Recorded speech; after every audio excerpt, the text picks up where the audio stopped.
Greetings and welcome to the Alpha Metallurgical Resources second quarter 2025 results conference call. At this time, all participants are on a listen-only mode. A question and answer session will follow the formal presentation. Please note this conference is being recorded. I will now turn the conference over to your host, Emily O'Quinn, Senior Vice President, Investor Relations and Communications. You may now begin. Thank you, Rob, and good morning, everyone. Before we get started, let me remind you that during our prepared remarks, our comments regarding anticipated business and financial performance contain forward-looking statements, and actual results may differ materially from those discussed. For more information regarding forward-looking statements and some of the factors that can affect them, please refer to the company's second quarter 2025 earnings release and the associated SEC filing. Please also see these documents for information about our use of non-GAAP measures and their reconciliation to GAAP measures.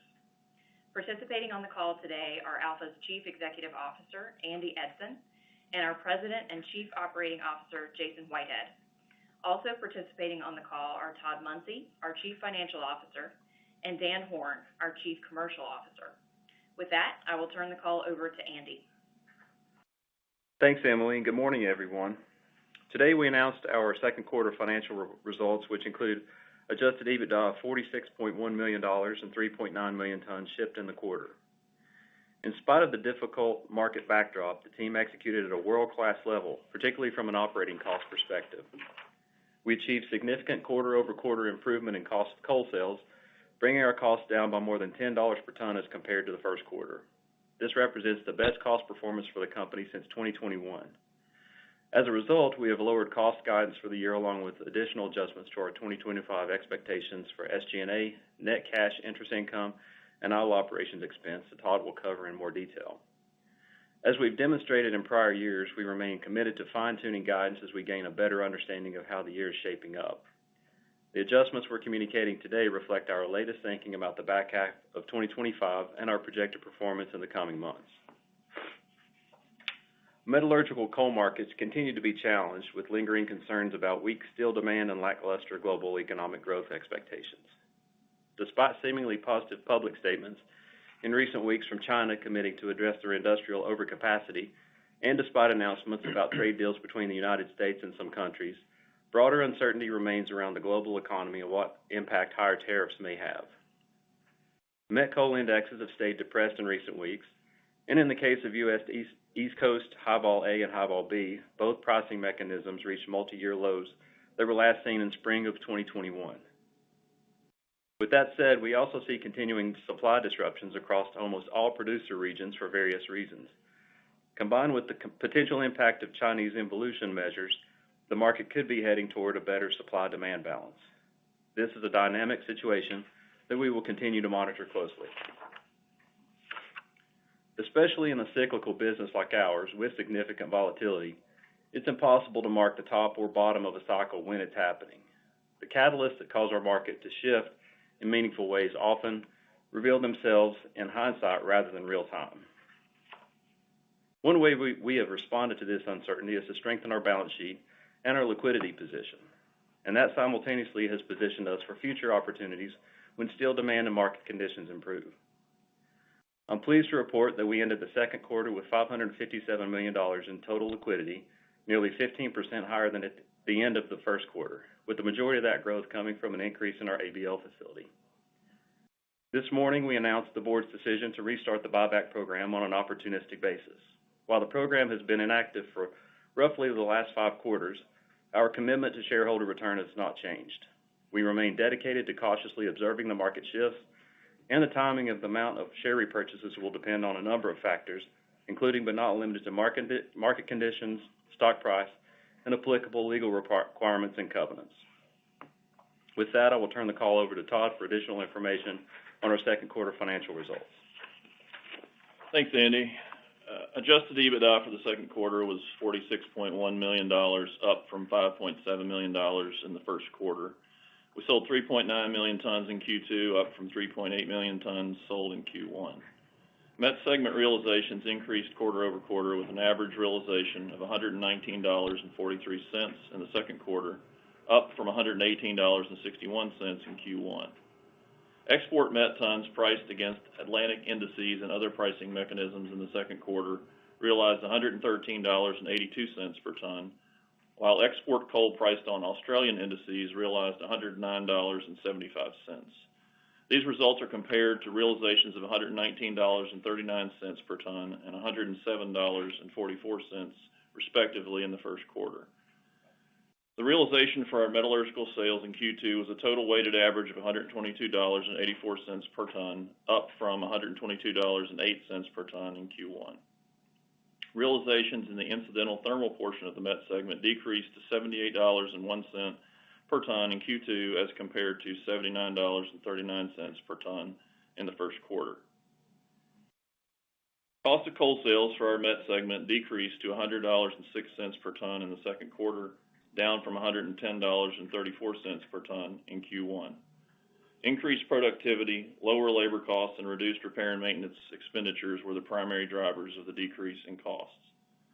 SG&A, excluding non-cash stock compensation and non-recurring items, decreased to $11.9 million in the second quarter as compared to $12.6 million in the first quarter. CapEx for the quarter was $34.6 million, down from $38.5 million in Q1. Moving to the balance sheet and cash flows, as of June 30th, 2025, we had $449 million in unrestricted cash compared to $448 million of unrestricted cash as of March 31st. We had $182.9 million in unused availability under our ABL at the end of the second quarter, partially offset by a minimum required liquidity of $75 million. As of the end of June, Alpha had total liquidity of $556.9 million, up from $485.8 million at the end of March. Cash provided by operating activities was $53.2 million in Q2, up from $22.2 million in the first quarter. As of June 30th, our ABL facility had no borrowings and $42.1 million of letters of credit outstanding. We are lowering our cost of coal sale guidance for the year to a range of $101 per ton to $107 per ton, down from the prior range of $103 to $110 per ton. The company is also reducing its 2025 guidance for selling, general, and administrative expenses to a range of $48 million to $54 million, down from the previous range of $53 million to $59 million. We are increasing idle operations expense guidance for the year, moving to a range of $21 million to $29 million, up from the prior range of $18 million to $28 million. Lastly, we expect increased net cash interest income for the year and are moving this guidance to between $6 and $12 million, up from the previously established range of $2 million to $10 million. In terms of our committed position for 2025, at the midpoint of guidance, 69% of our metallurgical tonnage in the met segment is committed and priced at an average price of $127.37. Another 31% of our met tonnage for the year is committed but not yet priced. The thermal byproduct portion of the met segment is fully committed and priced at the midpoint of guidance at an average price of $80.52. Lastly, we have closely followed federal legislation related to metallurgical coal's designation as a critical mineral. Of note is the passage of the One Big Beautiful Bill Act, which amends Section 45X of the Internal Revenue Code.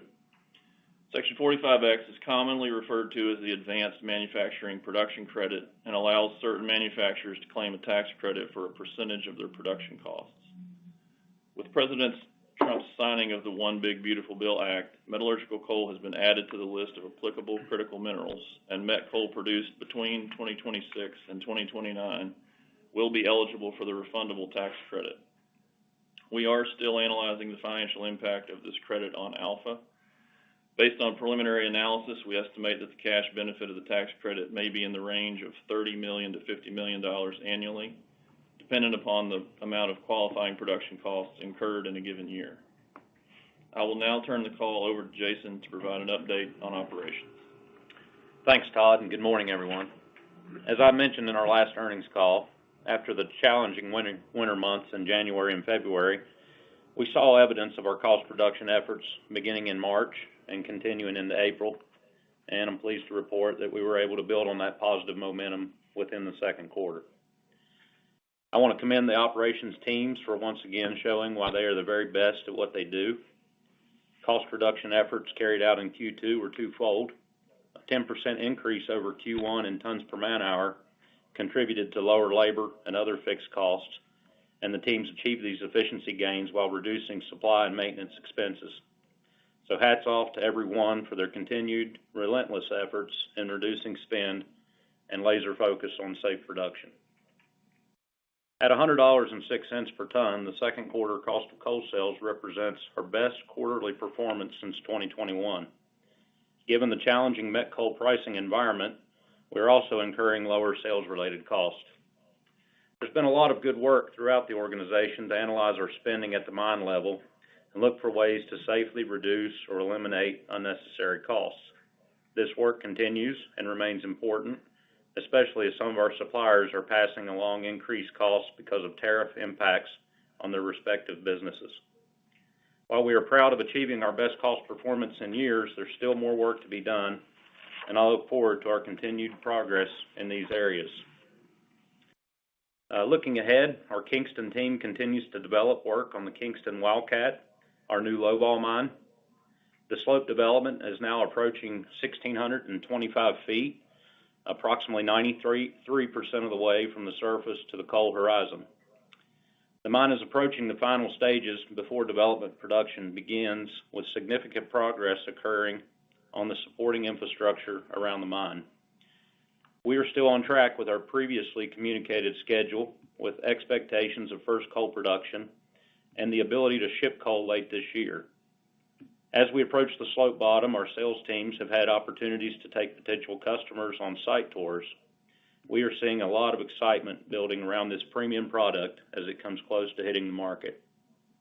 With those operational updates, I will now turn the call over to Dan for some details on the market. Thanks, Jason, and good morning, everyone. Metallurgical coal markets, heavily influenced by depressed steel demand, continue to experience lackluster pricing and, in some cases, further deterioration over the course of the second quarter of 2025. The quarter brought continued economic uncertainty due to policy changes, geopolitical unrest, and ongoing trade negotiations and shifting trade policies across the globe. Further information from the United States about exemptions to its proposed tariffs and trade agreements negotiated between certain countries and the American administration have provided some insight into the isolated impacts of the change in trade strategy. However, significant uncertainty remains about the broader implications of the trade war and how it will influence global growth prospects. Many economists cite trade uncertainty in their projections of slowing growth for the remainder of 2025 and potentially higher inflation levels as a result. Global economic conditions will continue to be shaped by changes in trade, monetary and fiscal policies, and the metallurgical coal market will also be influenced by these factors. Of the four indices that Alpha closely monitors, the U.S. East Coast High-Vol B Index represents the largest move within the quarter, a reduction of 5.1%.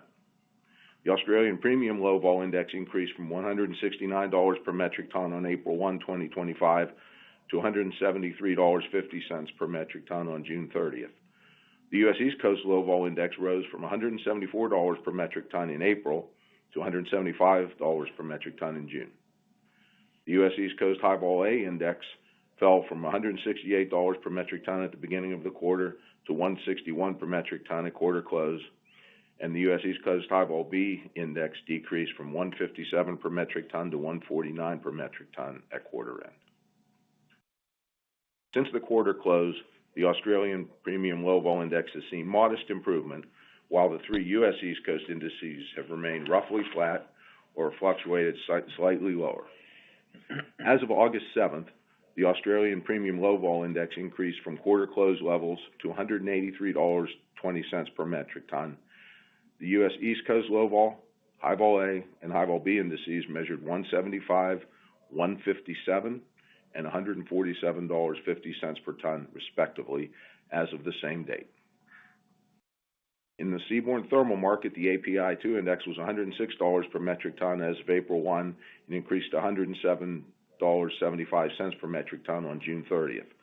Since then, the API 2 index has dropped to $103.75 per metric ton as of August 7th. With regard to logistics, the team at DTA completed the previously discussed Q2 outages in connection with the multi-year infrastructure enhancement project. We are pleased to report that the planned work during these periods occurred on time and with minimal disruption at the facility. While the coal markets remain challenging, we maintain our focus on providing excellent service as we fulfill contracts with our long-term customers. As is customary at this time of year, we are currently engaged in discussions with North American customers about contracting these tons for 2026. Those conversations are ongoing, and we will announce the result of these negotiations at the appropriate time. Operator, we are now ready to open the call for questions. Thank you. At this time, we'll be conducting a question and answer session. If you'd like to ask a question, please press star one on your telephone keypad. One moment, please, while we poll for questions. Our first question comes from Nick Giles with B. Riley Securities. Please proceed with your question.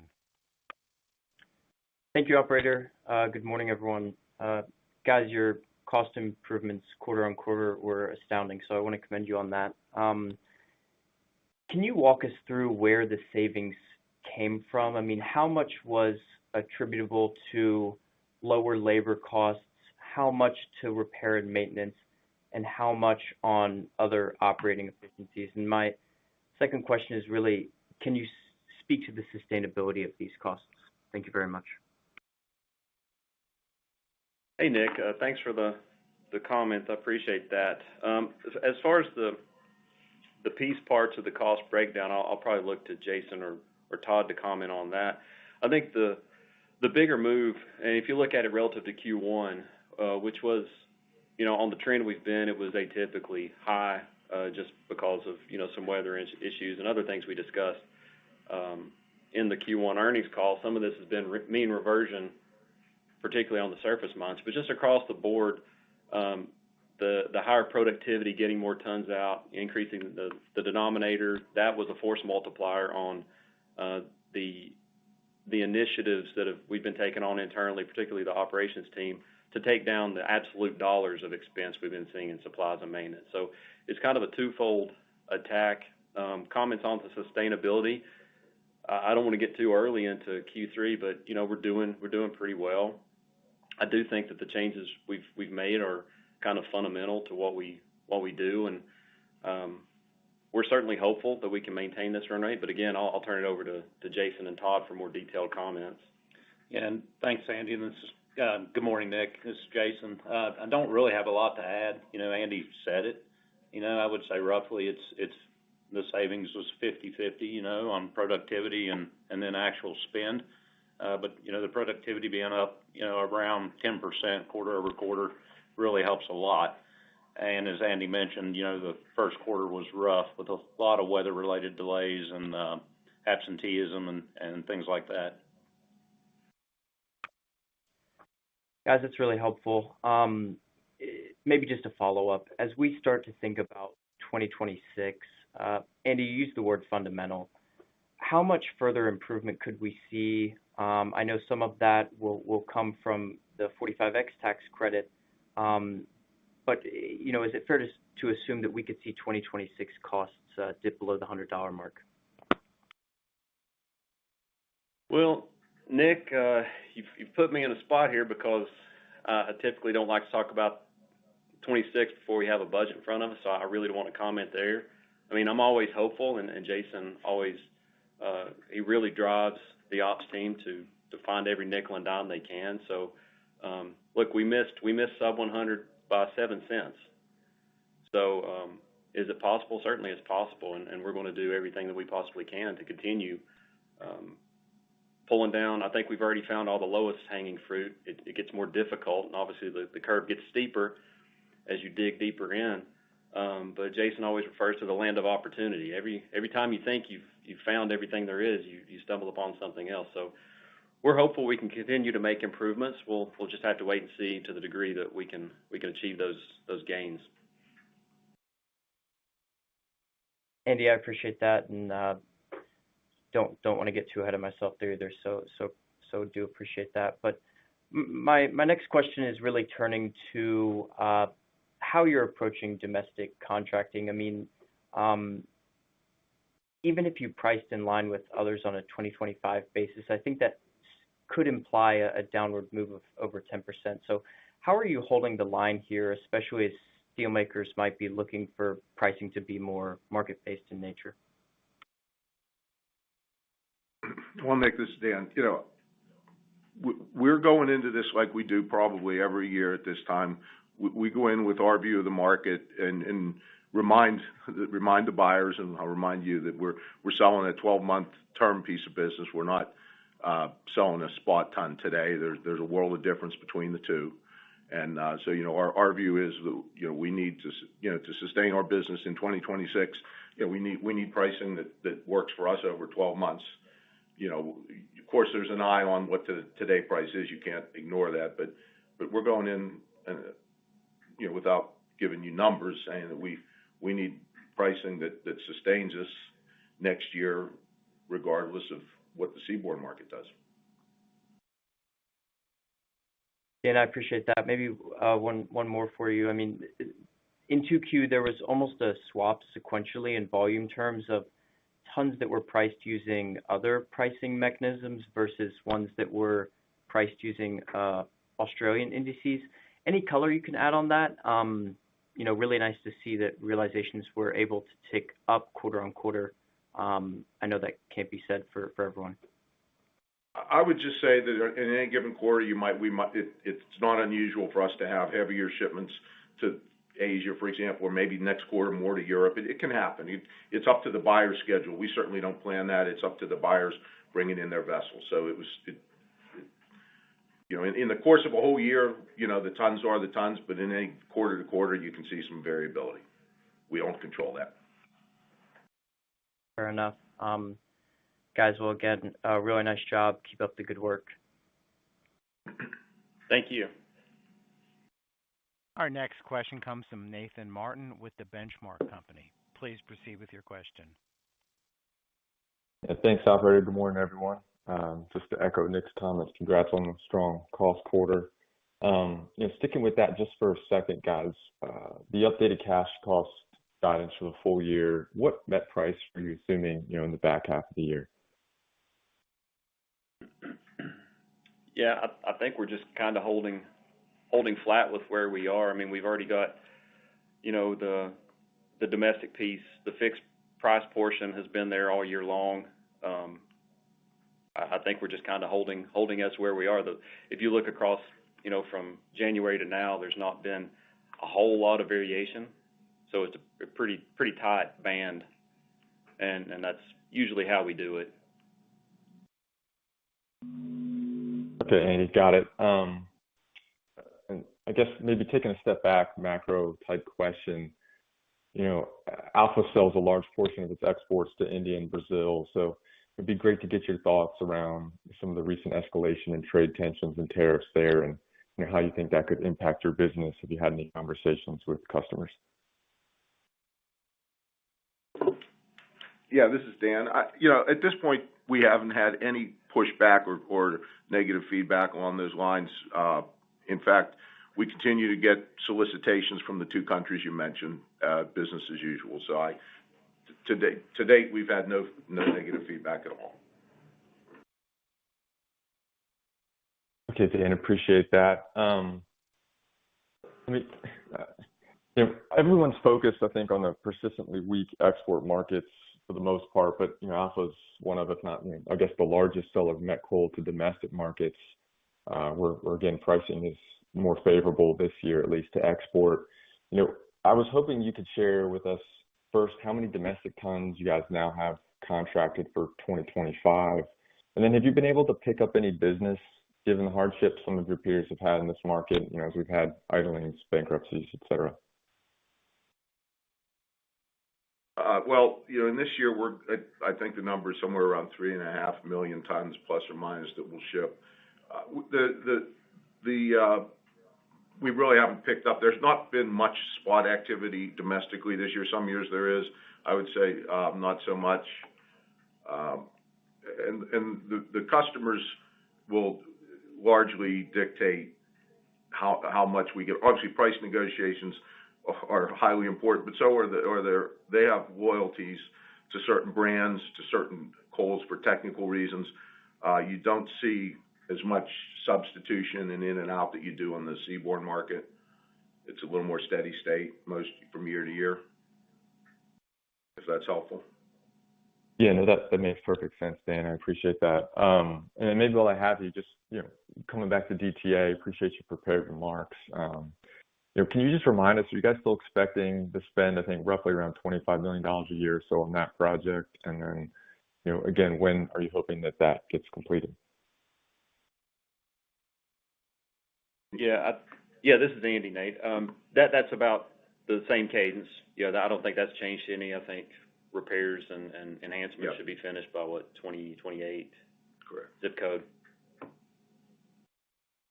Okay, great. And then just one final one while I have you too. I mean, just given Alpha's a customer of both Eastern rails, just wondering if you could share your thoughts on the recently announced Union Pacific Norfolk Southern merger, and how you think that potential combination could impact your business. Yeah, that's a tough one to figure, and obviously I would defer to Dan on any specific comments. But I mean, our relationship with Norfolk Southern has always been extremely strong. They've done a nice job for us, and we're very comfortable with them. So it's a little bit of we don't know what we don't know in relation to UP.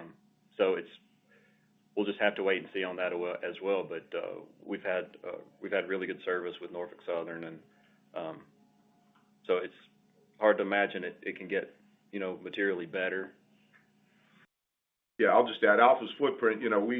We don't have any operations west of the Mississippi, nor do we ship any met coal in that out west. Our network is essentially mining coal in Central App and taking it to ports at Hampton Roads, and we'd hope that there would be minimal impact because of that. All right, I'll leave it there. Appreciate the time, gentlemen, and good luck in the second half. Thank you, Nate. We have reached the end of the question and answer session. I will now turn the call over to Andy Eidson for closing remarks.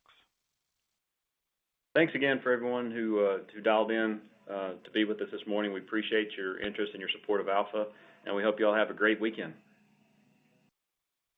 This concludes today's conference. You may disconnect your lines at this time, and we thank you for your participation.